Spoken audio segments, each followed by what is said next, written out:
ಸಕ್ರಿಯವಾಗಿ ಗ್ರಾಮಸ್ಥರು ಪಾಲ್ಗೊಂಡು ಅದಕ್ಕೆ ಒಂದು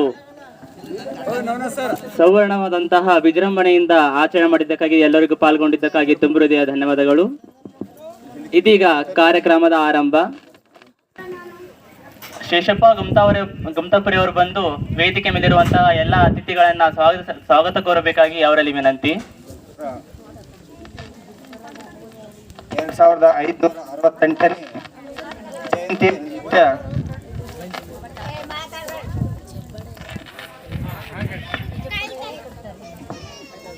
ಜಯಂತಿಯ ನಿಮಿತ್ತ ವಿಳಸ್ಪುರ್ ಗ್ರಾಮದಲ್ಲಿ ಭವ್ಯ ಮೆರವಣಿಗೆಯನ್ನು ಮಾಡಿ ಇವಾಗ ವೇದಿಕೆಯ ಕಡೆ ಬಂದಿದ್ದೀರಿ. ಗ್ರಾಮದ ಎಲ್ಲ ಗುರು ಹಿರಿಯರಿಗೂ, ಮಕ್ಕಳಿಗೂ ಮತ್ತು ದಿವ್ಯ ಸಾನ್ನಿಧ್ಯ ವಹಿಸಿದಂತಹ ಬಂತೇಜಿಗಳಿಗೂ ಧನ್ಯವಾದಗಳನ್ನು ಹೇಳುತ್ತೇನೆ. ಈ ವೇದಿಕೆಯಲ್ಲಿ ದಿವ್ಯ ಸಾನ್ನಿಧ್ಯವನ್ನು ವಹಿಸಿದಂತಹ ಬಂತೆ ಜ್ಞಾನ್ ಸಾಗರ್ ಬಂತೇಜಿ ಅವರಿಗೆ ಪಂಡಿತ್ ಅವರು ಹೂಗುಚ್ಛವನ್ನು ಕೊಟ್ಟು ಸ್ವಾಗತಿಸಬೇಕೆಂದು ಅವರಲ್ಲಿ ಕೇಳಿಕೊಳ್ಳುತ್ತೇನೆ. ಬೌದ್ಧ ಪೂರ್ಣಿಮೆ ದಿವಸ ಭಕ್ತರ ಹುಟ್ಟಿದ ದಿವಸವನ್ನು ಆಚರಿಸ್ತಾ ಇದ್ದೇವೆ.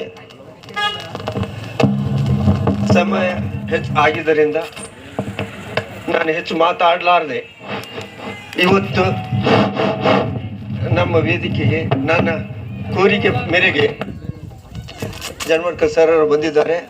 ಅವರ ಹಿತನುಡಿಗಳನ್ನು ತಮ್ಮನ್ನೇ ಆಡಿಸ್ಬೇಕೆಂಬುದು ನನ್ನ ಬಹಳ ಆಸೆ. ಅವರ ಹಿತಗಳನ್ನು ನುಡಿಗಳನ್ನು ಕೇಳೋದಕ್ಕೆ ನಾನು ಬಹಳಷ್ಟು ದಿವಸದಿಂದ ಕಾಯ್ತಾ ಇದ್ದೀನಿ. ಇವತ್ತು ಆ ಸದಾವಕಾಶ ಬಂದಿದೆ. ಅವರು ನನ್ನ ಕೋರಿಕೆ ಪ್ರಕಾರ, ನನ್ನ ಬೇಡಿಕೆ ಪ್ರಕಾರ ನಾನು ಆಹ್ವಾನಿಸಿದಾಗ ಯಾವುದೇ ಮುಲಾಜಿಲ್ಲದೆ ಇಲ್ಲಿಗೆ ನನ್ನ ಊರಿಗೆ ಬರಲಿಕ್ಕೆ, ತಮ್ಮನ್ನು ಉದ್ದೇಶಿಸಿ ಮಾತಾಡಲಿಕ್ಕೆ ಒಪ್ಪಿಕೊಂಡಿದ್ದಾರೆ. ಇವಾಗ ಸಮಯ ಹೆಚ್ಚಾಗಿದೆ. ಅವರು ತಮ್ಮ ಬಹಳಷ್ಟು ಬುಕ್ಗಳನ್ನು ಬರೆದಿದ್ದಾರೆ. ಬುದ್ಧನ ಬಗ್ಗೆ ತಿಳ್ಕೊಂಡಿದ್ದಾರೆ. ಅಂಥವರು ನಮ್ಮ ಊರಿಗೆ ಬರೋದೊಂದು ಪುಣ್ಯ ಅನ್ನಿಸ್ಬೇಕಂತೆ. ಈ ಸಂದರ್ಭದಲ್ಲಿ ಎಲ್ಲ ಗಣ್ಯ ವ್ಯಕ್ತಿಗಳನ್ನು ಸ್ವಾಗತಿಸ್ತಾ, ಅದೇ ತರಹ ಶೇಷರಾವ್ ಬೆಳಕುಳಿಕರ್ ಅವರು ಬಂದಿದ್ದಾರೆ, ಬಂತಿಯವರು ಆಶೀರ್ವದಿಸಿದ್ದಾರೆ. ನಮ್ಮ ಊರಿನ ಗಣ್ಯ ವ್ಯಕ್ತಿಗಳಲ್ಲೊಬ್ಬರಾದ ಶಂಭೂಜಿ ಅವರಿದ್ದಾರೆ. ಎಲ್ಲರನ್ನು ಸ್ವಾಗತಿಸುತ್ತಾ ಈ ಕಾರ್ಯಕ್ರಮವನ್ನು ಮುಂದುವರಿಸ್ಕೊಂಡು ಹೋಗ್ಬೇಕಂತ ನನ್ನ ಸಹೋದರಲ್ಲಿ ಕೇಳ್ಕೊಳ್ತೇನೆ. ಬೌದ್ಧ ಧರ್ಮದ ತಾಯ್ಬೇರು ವಿಪಸ್ಸನ ಅಂದರೆ ನಮ್ಮ ಮನಸ್ಸನ್ನು ಹಿಡಿದಿಡ್ತಕ್ಕಂಥದ್ದು. ಅದು ಮನಸ್ಸು ಬಹಳ ಚಂಚಲಾಗಿದೆ. ಒಂದು ಸೆಕೆಂಡು ಕೂಡ ಅದು ಸಾವಿರಾರು ಸಲ ಏನಂದ್ರೆ ಬದಲಾವಣೆ ಆಗ್ತದೆ. ಅಂಥ ಮನಸ್ಸನ್ನು ನಾವು ಕಂಟ್ರೋಲ್ ಮಾಡ್ತಕ್ಕಂಥದ್ದು ಒಂದು ವಿಪಾಸನ. ಏಕೆಂದರೆ ಶೀಲ, ಪ್ರಜ್ಞೆ, ಸಮಾಧಿಗಳು ಬೌದ್ಧ ಧರ್ಮದ ಮೂಲ ಬೇರುಗಳು. ವಿಪස්සನ ಇಲ್ಲ ಅಂತಂದ್ರೆ ಇಲ್ಲಿ ಬುದ್ಧಿಸಂದಲ್ಲಿ, ಬೌದ್ಧ ಧರ್ಮದಲ್ಲಿ ವಿಪස්සನಕ್ಕೆ ಹೆಚ್ಚಿನ ಮಹತ್ವವಿದೆ. ಮಹಾಕಾರುಣಿ ತಥಾಗತ ಸಮ್ಯಕ ಸಂಬುದ್ಧರ ಪಾದಕಮಲಗಳಿಗೆ ನನ್ನ ತ್ರಿವಾರ ಪಂಚಾಂಗ ಪ್ರಣಾಮ ಸಲ್ಲಿಸಿ, ಧಮ್ಮಕ್ಕಾಗಿ ಇಡೀ ತನ್ನ ಸರ್ವ ಸಂಪತ್ತಿ ದಾನ ಮಾಡಿರ್ತಕ್ಕಂಥ ಕೇವಲ ಭೌತಿಕ ಸಂಪತ್ತಿ ಅಲ್ಲ, ತಥಾಗತ ಸಮ್ಯಕ ಸಂಬುದ್ಧರ ವಾಣಿಯ ಮೇಲೆ, ಉಪದೇಶದ ಮೇಲೆ, ಧಮ್ಮ ಸ್ಕಂದದ ಮೇಲೆ 84,000 ಜಂಬೂ ದೀಪ ತುಂಬವೆಲ್ಲ ಚೈತ್ಯ, ಸ್ತೂಪ, ಸಂಘವಿರಾಮ, ಸ್ತಂಭ, ಶಿಲಾಲೇಖನಗಳು ಇವೆಲ್ಲವನ್ನ ನಿರ್ಮಾಣ ಮಾಡತಕ್ಕಂಥ ರಾಜ್ಯರ ರಾಜ ಮಹಾರಾಜ ಪ್ರಿಯದರ್ಶಿನಿ ಸಾಮ್ರಾಟ್ ಅಶೋಕರನ್ನ ನನ್ನ ಅಂತರ ಮನದಲ್ಲಿ ಸ್ಮರಣೆ ಮಾಡಿಕೊಂಡು ಅವರಿಗೆ ನನ್ನ ಕೋಟಿ ಕೋಟಿ ಕೃತಜ್ಞತೆ ಅರ್ಪಿಸಿ, ಇಂದಿನ ಯುಗದ ನಮ್ಮ ನಿಮ್ಮೆಲ್ಲರ ಭಾಗ್ಯವಿದಾತ, ಕೇವಲ ನಮ್ಮ ನಿಮ್ಮದ್ದಲ್ಲ ಅಲ್ಲ, ಭಾರತದ ಭಾಗ್ಯವಿದಾತ ಅಷ್ಟೇ ಅಲ್ಲ, ಇಡೀ ವಿಶ್ವದ ಭಾಗ್ಯವಿದಾತ.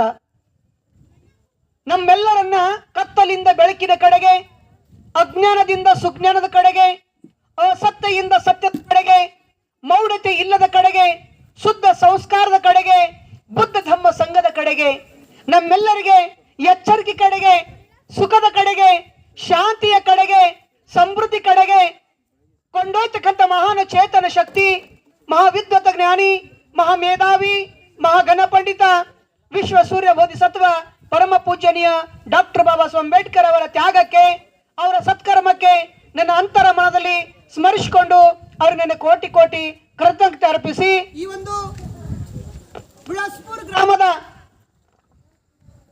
ವಿಶೇಷವಾಗಿ ನಾವು ನೆನೆಸ್ಕೊಳ್ಬೇಕು. ಹಿರಿಯರು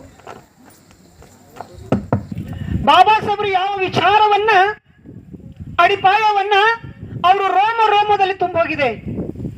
ಬಹಳ ಶ್ರದ್ಧಾಪೂರ್ವಕ ಸೇವೆ ಮಾಡಿದ್ದಾರೆ. ಅವರು ನಮ್ಮ ಹತ್ತಿರ ಇದ್ದರು, ಆರ್ದೂರದಲ್ಲಿ ಕೂಡ ಇದ್ದರು. ಶಿಲರಲ್ಲಿ ಬರೋದು ಎಲ್ಲರೂ ಎಷ್ಟೋ ಜಾಗೃತಿ ಆಗ್ತದೆ, ಆದ್ರೆ ಒಬ್ಬರು ವಿಚಾರ ಮಾಡ್ತಾರೆ. ಸೇರಿಸಬೇಕು, ಎಲ್ಲರನ್ನ ಕರೆಸಬೇಕು, ತಿಳಿ ಬುದ್ಧಿಯನ್ನು ಹೇಳಬೇಕು. ಅದು ಯಾರಲ್ಲಿ ಬಂತು ವಿಚಾರ? ನಮ್ಮ ಸಾಬರ್ ಬಲ್ಲಿ. ಹೌದಾ? ಈ ವಿಚಾರ, ಈ ಒಂದು ವಿಚಾರಗಳನ್ನ, ಸಂತರ ವಾಣಿಗಳನ್ನ, ಸತ್ಪುರುಷರ ವಾಣಿಗಳನ್ನ ಹಂಚಬೇಕು ನನ್ನ ಜನತೆಗೆ, ನನ್ನ ಸಮಾಜಕ್ಕೆ. ಕೇವಲ ಸಮಾಜ ಅಲ್ಲ, ಇಡೀ ನನ್ನ ಗ್ರಾಮಕ್ಕೆ ಹಂಚಬೇಕು ವಿಚಾರ. ಎಲ್ಲಾ ಜನರು ಸುಖಿಯಾಗಿರ್ಬೇಕು, ಎಲ್ಲಾ ಜನರು ಸಂತೋಷವಾಗಿರ್ಬೇಕಂತಕ್ಕಂಥ ವಿಚಾರ ಎಲ್ಲಿ ಹೊಳಿತು? ಅವರಲ್ಲಿ ಈ ಬುದ್ಧಿಯಲ್ಲಿ ಹೊಳಿತು. ಅದ್ರಗೋಸ್ಕರ ಈ ವೇದಿಕೆ ಮೇಲೆ ಎಲ್ಲರನ್ನ ಕೂರಿಸಿ ವಿಚಾರ ಹಂಚಿಕೊಳ್ಳಿಕ್ಕೆ ನಮ್ಗೆ ಅವಕಾಶ ಮಾಡಿಕೊಟ್ಟಿದ್ದಾರೆ. ಹಾಗಾಗಿ ಅವ್ರ ಆಯುರ್ಗೆ ಚೆನ್ನಾಗಿರ್ಲಿ, ಎಲ್ಲೇ ಇರ್ಲಿ. ಹಾಗಾಗಿ ಅಂತ ಒಂದು ದೊಡ್ಡ ಶಕ್ತಿ ಅವ್ರು ಆಗಿದ್ದಾರೆ. ಈಗಾಗ ತಾನೇ ಹೇಳಿದ್ದಾರೆ ನಮ್ಮ ಸಂಭಾಜಿ ಮಹಾರಾಜ್ ಅವರು, ಹೌದಲ್ಲ? ಹಾಗಾಗಿ ತಮ್ಮೆಲ್ಲರಿಗೆ ಶುಭವನ್ನು ಕೋರಿ, ತಥಾಗತ ಸಮ್ಯಕ ಸಂಬುದ್ಧರ 2568ನೆಯ ಬುದ್ಧ ಮಹೋತ್ಸವ ಹುಟ್ಟು ಹಬ್ಬ ಇಡೀ ವಿಶ್ವದ ತುಂಬೆಲ್ಲ ಆಚರಣೆ ಮಾಡ್ತಾರೆ. ಇಂದು ತಾವೆಲ್ಲರೂ ಆಚರಣೆ ಮಾಡ್ತಾ ಇದ್ದೀರಿ. ತಮಗೆ ಶುಭವನ್ನು ಕೋರಿ